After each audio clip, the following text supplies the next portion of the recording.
అంటే ముందుగా ఈ కేజీఎఫ్ అని ప్లాన్ చేసి దీని ఫౌండర్ చైర్మన్ జట్టి కుసుకుమార్ గారికి, అలాగే మన శాసనసభ్యులు, వివిధ రాష్ట్రాల నుంచి వచ్చిన వాళ్ళు, ఎన్ఆర్ఐస్కి అందరికీ నమస్కారం అండి. మరి మన వాళ్ళు నిన్నటి నుంచి ఎన్నో విషయాలు చెబుతున్నారు. మనం ఒక వ్యవసాయం కాకుండా అన్ని వ్యాపారాల్లో హెయిర్ కటింగ్ షాపుల దగ్గర నుంచి విమానాలు కొనేదాకా వెళ్ళారు మన వాళ్ళు. ఎన్నెన్నో విషయాలు చెప్పారు. కానీ మన వాళ్ళు 2-3 విషయాల్లో, నేను ఎక్కువ మాట్లాడను, చాలా తక్కువగా ఉండారు. ఆ 2-3 విషయాలు ఏంటంటే అవి మనం తెలుసుకోవాలి. మరి మన వాళ్ళంతా దాన్ని డెవలప్ అవడానికి కష్టపడాలి. ఏంటంటే నిన్న ఒక మేడం చెప్పింది మనకి, మీరు సివిల్స్లోకి వెళ్ళట్లా, మీ పిల్లల్ని పంపట్లేదు, అది మోస్ట్ ఇంపార్టెంట్ అని చెప్పారు. అది ఒకటి గమనించాలి మనం. అట్లాగే మన యువతను కాపాడుకోవాలి. మన యువతని మనం కాపాడుకోకపోతే పరిస్థితులు, మీరు చెప్పారు ఇక్కడ కొన్ని ఎమ్మెల్యేస్, మన కొల్లుపూడి శ్రీనివాసరావు, గత ప్రభుత్వం ఎంత అరాచకం చేసిందో, పేపర్లో రాలేదు, టీవీల్లో రాలేదు.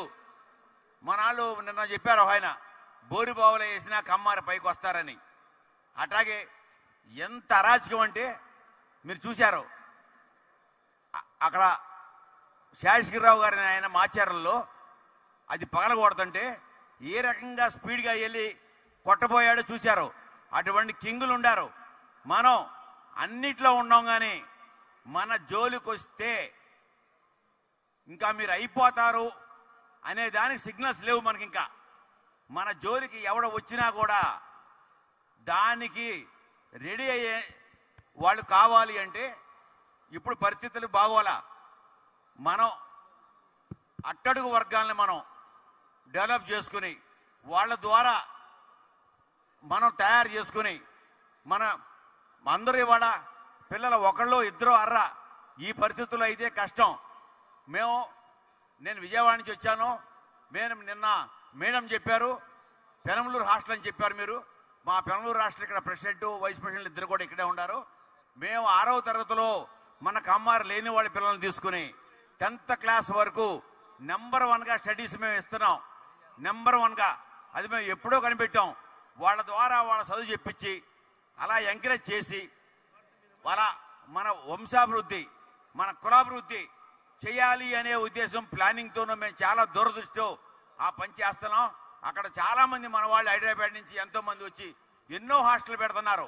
అటువంటి కార్యక్రమాలు చేసి మన జోలికి వస్తే ఎక్కడ రమ్మంటావు, ఎప్పుడు రమ్మంటావు, కంటి చూపుతో చంపేస్తామని చెప్పి భయపట్టే వ్యక్తులు మన వాళ్ళు ఉండారు. నేను ఇక్కడ నిన్న మొన్న సెకండ్ ఇచ్చా. వాళ్ళ చేతులు ఎలా ఉన్నాయంటే ఇనప ముక్కల్లాగా ఉన్నాయి. అటువంటి వాళ్ళని తయారు చేయాలి. దాంట్లో మనం చాలా తక్కువగా ఉన్నాం. వాళ్ళని చేయిపోతే మాట ఎనరిగా దెబ్బ కొట్టాలి. రెడ్ బుక్ అన్నారు మన ఆంధ్ర రాష్ట్రంలో. మన ఎమ్మెల్యేలు ఉన్నారు ఇక్కడ, చెబుతున్నాను నేను. ఆ రెడ్ బుక్ రంగు దొక్కుతుందని భయపడుతున్నారు ఆంధ్ర ప్రజలు. అది వైట్ బుక్ అవ్వకూడదని కోరుకుంటున్నారు మన ఆంధ్ర ప్రజలు. అది పరిస్థితి. అలాగే ఒక్క మాట, మన కమ్మ జాతిలో ఎవరు చనిపోయినా ఒక 100 మంది కూడా వెళ్ళట్లా. మరీ మా ప్రాంతం అయితే 20 మంది, మా వాళ్లే కొంతమంది వెళ్తున్నారు. అలా కాకుండా పెళ్ళిళ్ళకే కాదు, చనిపోయినా కూడా కనీసం అన్ని కులాలకు మళ్ళీ మనాళ్ళు 100 మంది అన్నా అటెండ్ అవ్వాలి. బంధువులు కూడా సరిగ్గా వంకలు పెట్టుకుని వెళ్ళట్లేదు. ఇది మోస్ట్ ఇంపార్టెంట్ మనకి. మనం ఆ కుటుంబానికి ధైర్యం ఇవ్వాలి. మరి చాలా టైం అయింది, మరి ఇంకా మాట్లాడేవాళ్ళు ఉండాలి. ఎందుకని చెప్పి చాలా విషయాలు ఉన్నా కూడా నేను ముగిస్తున్నా. జై హింద్, జై కేజీఎఫ్.